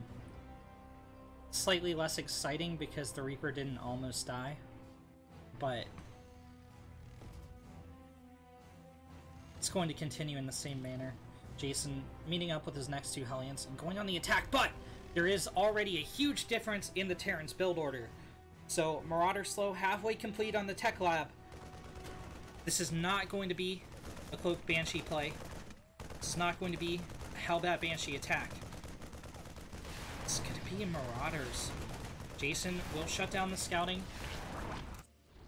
Ready to raise some hell. Silky. Metamorphosis complete. Just doing macro Zerg things. Jason. Prepping his push. Making sure there's no overlords anywhere around his base.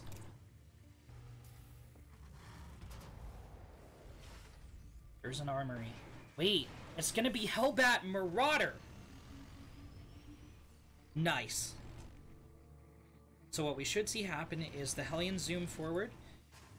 Madavac's gonna wait for 1 more Marauder, load up, and then boost out onto the map.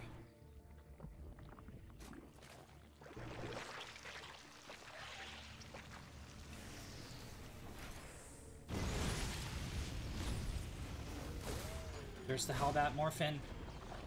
Queens are running for their lives. Banelings are morphing in. 6 of them is all that are here to defend for Silky. The Viking lands to push forward for Jason. Spore Crawler burrows. It's going to take pot shots at the medevac. Banelings connect with a lot of the Hellbats. Queens are actually holding the line. Is there enough to defend for Silky? 22 Zerglings are going to be the reinforcements. Another Baneling crashes in, connects with one of the Hellbats, but doesn't really get the splash off. First Zerglings go right into Hellbats. And the Jason lost 6 SCVs, but that's not going to be enough. A Liberator comes to the front. The Wings are going to get one more Marauder kill. A second Marauder kill. The Hellbat morphs in. It should be able to clean up the remaining Zerglings. Another Marauder comes in to join the fight. Ground forces trying to finish off the Spore Crawler. They're fighting in the Liberation Zone. One shot goes off on the Liberator before the Spore dies. The Hellbat, or excuse me, the Hellbats are attacking the Baneling nest.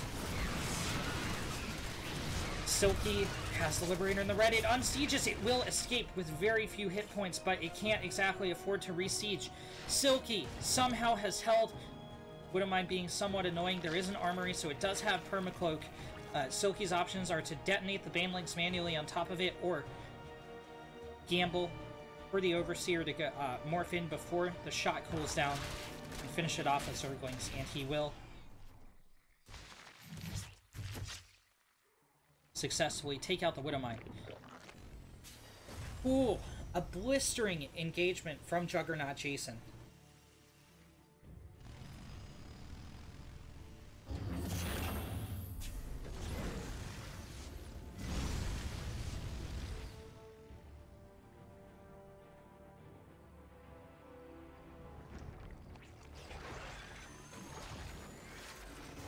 Jason deploys the Liberator over the 4th base.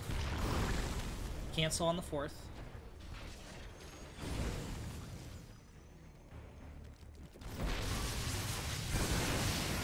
Banes roll down the ramp. Half the Hellbats get cleaned up.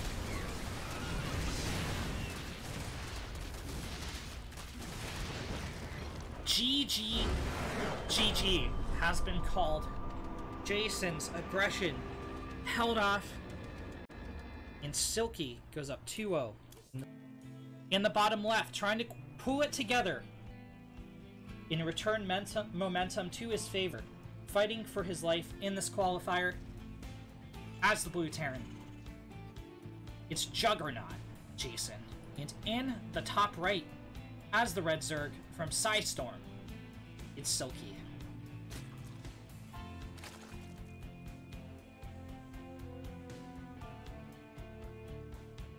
Silky a single game away from advancing.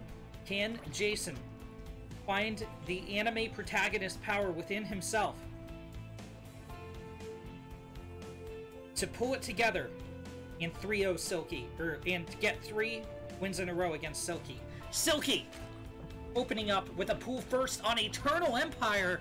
This is an unexpected play. Eternal Empire does have a large rush distance, which will give Jason a couple precious seconds to react to this. Silky is opening gasless though, so he's going to drop a second hatchery. It's not going to be an all-in play. It's going to be Zerglings to harass the second base of Jason. Jason didn't SCV scout. Why didn't Jason SCV scout? Is he going to do it after barracks? He better. He's not. Oh.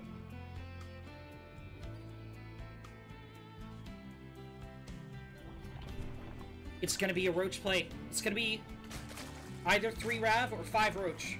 I think it's going to be 3 Rav.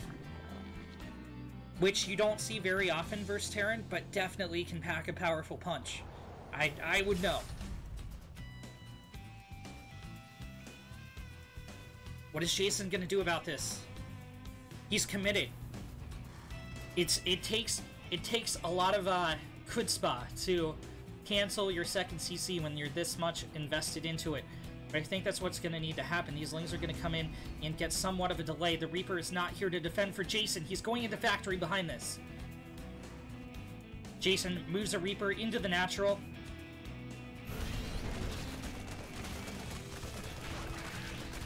Oh, the add-on is down! The second CC is delayed. The Lings are causing mayhem. So much delayed mining time from Jason. And this is not the end of the aggression. This is only the beginning. Remember, Silky dropped an early Roach Warren behind this. There are the Roaches. 3 of them, as a matter of fact. The rest of the gas being banked. Silky not making a 4th Roach just yet. He is droning behind this. These guys should become Ravagers. Still a Zergling left in the natural to finish off this SCV. It's kind of derping into the command center. The Marine dropped to the red. Okay, it finally latches onto the SCV. The SCV going to try to retreat while the Marine takes care of the Ling, but the Marine goes down, and so will this SCV. Another SCV pulled to repair, but will this one fall too? No, it didn't right-click onto the command center right away. The Reaper comes home and saves the day. Heavy delay on the CC for Jason, and here are the Roaches. This is a bad day. Just got worse for the Juggernaut. Silky goes up the ramp. There is a bunker to hold, but just a single Reaper in it, and the second CC still not mining, although Silky being very timid with these 3 Roaches. Is he actually going to pull them back home? I think he is. Cyclone coming out for Jason. He thinks that Ravagers are going to be morphed in, and the aggression is going to continue onto the high ground. That's his greatest fear. Remember, he doesn't have scouting across the map, and he needs every tidbit of energy to continue dropping mules and stay in this game. Silky ahead, 6 workers against the Terran, and grabbing a 3rd base, despite his pull first opener into Roach Warren. And he already has that Roach Tech on the field, so he can drone. Yeah, Jason using his barracks to scout. He wants to make absolutely sure he's secure before he decides to get aggressive with himself. He's going to salvage the bunker for the 75 extra minerals and start moving out onto the map.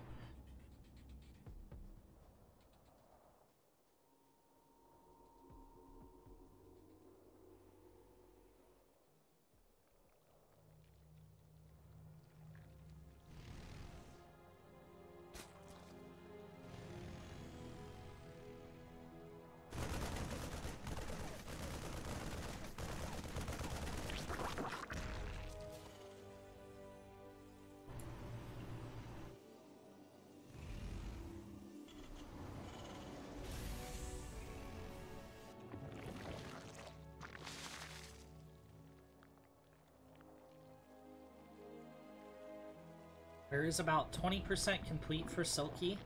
This could be literally anything, including standard play. Jason's getting aggressive again, but this time he's going to get a battle cruiser. This battle cruiser is a long way away. He needs to be careful he doesn't lose any Hellions while he's pushing in. No real damage on the first little attack. One of the Hellions kind of beat up. Lock on a Roach. Again, Jason needs to be careful. Oh, the Lings stop the Cyclone for a moment, but it's not going to connect. Jason slides into the natural. 6 drones get fried. 7, 8, 9, 10.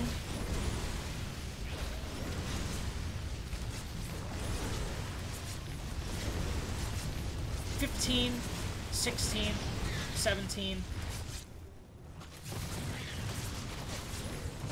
Oh, several of them stuck in a corner by the Roach Micro.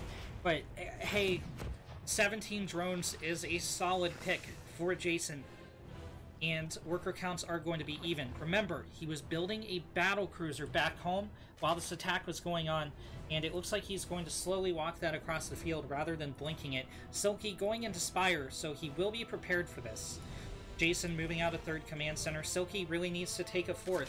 We're all in. One of the two needs to happen very, very, very soon. Almost fell out of my chair.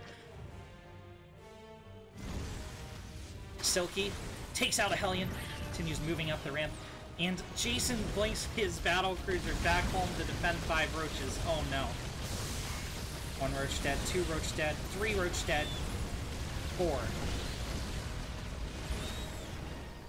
That'll be 5, but Silky more than paid for those Roaches just by causing this battle cruiser to not be floating over his mineral lines. Like, it could be right here right now, And when that battlecruiser eventually does push out, these queens are going to have even more transfuse to deflect it.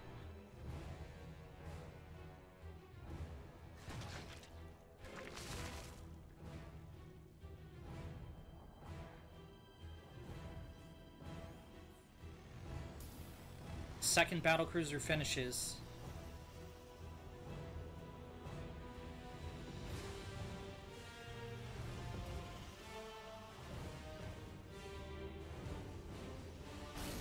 Bum, bum, ba-da-dum, bum, ba-da-dum.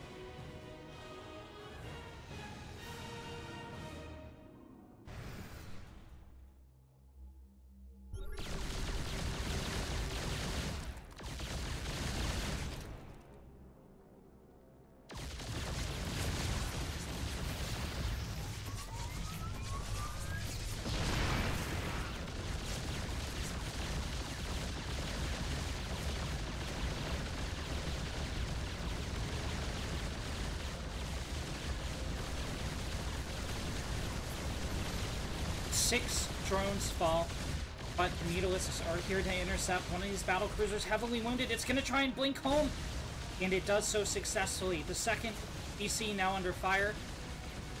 It's trying to take a Mutalisk down with it. It does not, and it's also going to blink home. Now, 6 drones seems like a lot of damage, and technically it is when you're considering these guys are going to be repaired basically for free. But, it's just not... It's not the kind of damage Jason was probably hoping for. This is a very even game, though. 57 army supply to 57, and I think Jason actually ahead if you think about tech. Silky moving into Infestation Pit, trying to get up to Hive as he takes a 5th.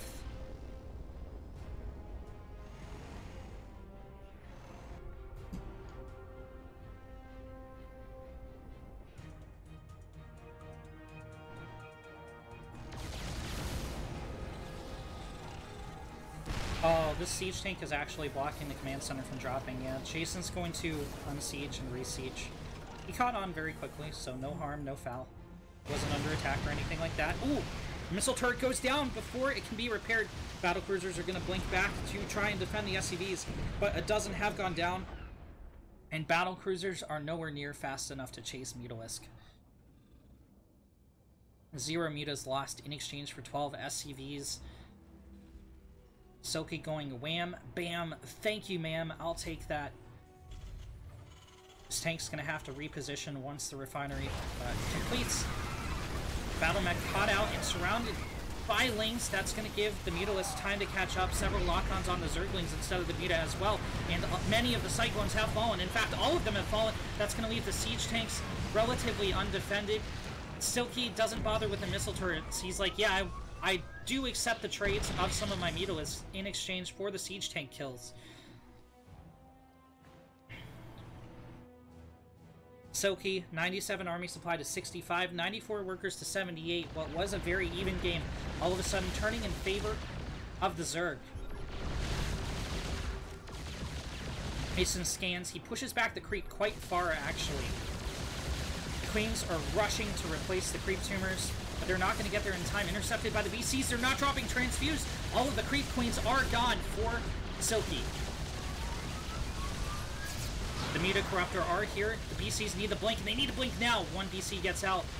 These other two, I would just blink them home, honestly. And both of them escape as well. A great play from Jason. Recall goes off successfully. Silky's angry. A mass Baneling run by is ready to try and take out the planetary. It's waiting just for these last 7 Banelings to morph in, and he's going to transform and roll out.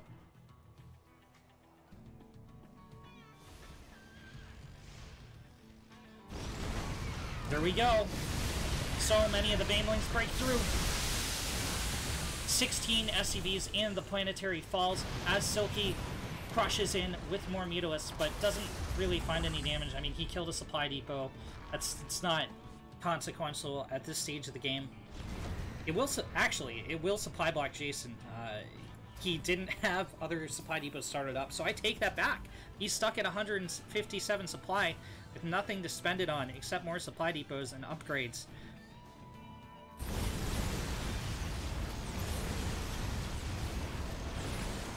Jason locks on to the hatchery. He's gonna pull out.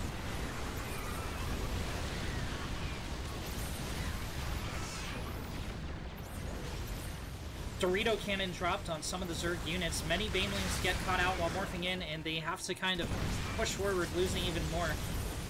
Silky is where the Zerg does not want to be with this kind of composition, and that is defending. He's going to come in the side with the Mutalisks, but there are plenty of doors on the ground. Corruptors taking out the battle cruisers. One of them falls. Two have to blink back, but they're not blinking home. They're just blinking to get the Corruptors off their backs for a couple of seconds while the Cyclone will cool down on the lock-on. Jason picks off a hatch. Silky has two more, but he's going to go to the high yield, pick that off as well.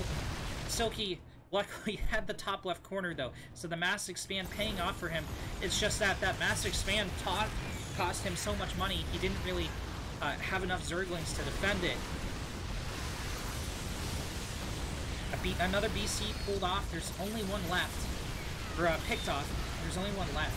Cyclones move to the front. They're going to lock on to the remaining Corruptors, to the remaining Ravagers. Reinforcements come home from the Zerg, but the unit counts have gotten really low on both sides. A lot of Banelings connect with the tank. That's not a very efficient trade. Silky regains map control, though, and in the meantime, Zerglings stop Jason from taking a fourth. That's very, very, very important. Terran relies on mules, the Zerg doesn't, so the Terran always going to be mining out his mineral patches much faster than the Zerg, and you can see the damage dealt in the main and in the natural. This patch is going to evaporate next, only at 100 minerals, the rest soon to follow, and that's going to knock Jason down to effectively 1.5 base as these mineral patches in the natural dry up as well. Silky trying to expand down here, trying to expand to the high yields again, but he's not going to be able to defend all this, I don't think. Okay, Zerglings can't engage just yet. That's a kill on that hatchery. Blue Flame Hellion run by into the drones at the top left corner. 4 roasted, more shooting to follow, but the Cracklings get in on them. 6 drones in total are cleaned up. It could have been a lot worse for the Zerg.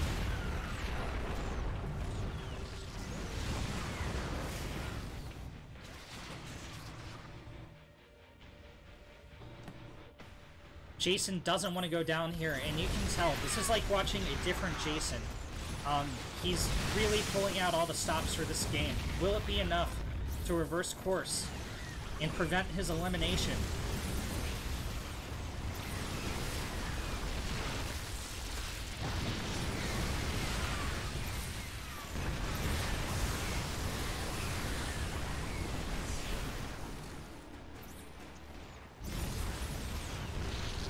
Silky lost a lot there. He's actually down in army supply. Luckily, he didn't try to expand here again, so he doesn't have another 300 minerals sitting there that he wants to defend. 3 Broodlords morphing in, but that's not a whole lot. He needs to hold in the meantime as well. It's going to up that number to 4. You really need like 8 to 15 to engage this type of army. Jason is pouncing on his opportunity. Overlords being deleted in the sky. Another queen falls.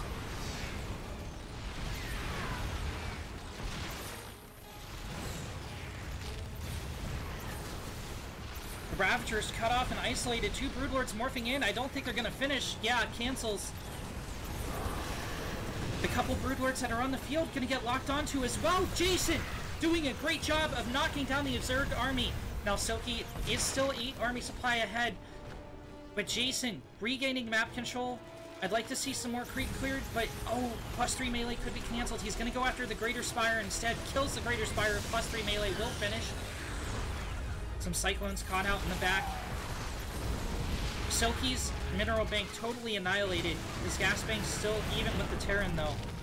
Silky pulls ahead in supply again, but it's much less valuable supply. This is not Broodlord. This is not Corruptor. This is Ravager Ling, and in order to make these Ravagers, he's having to use up half of his gas bank right now. Jason just didn't have enough to keep pushing in, but the Greater Spire pick is huge because that was the end game tech that Silky was going for, and he wasn't able to get there. So Silky stuck on this mid-game army of Baneling Roach Ravager. that he may not want to be on. Jason continuing to go into Battle Mech, though. He's abandoned going into Battle Cruiser. Well, actually, he abandoned it some time ago, but he didn't replace the 3 he lost. Banelings roll in, and they are going to probably take out the Orbital. They will, along with 20 SCVs. GG is called, and Silky will be your qualifying player.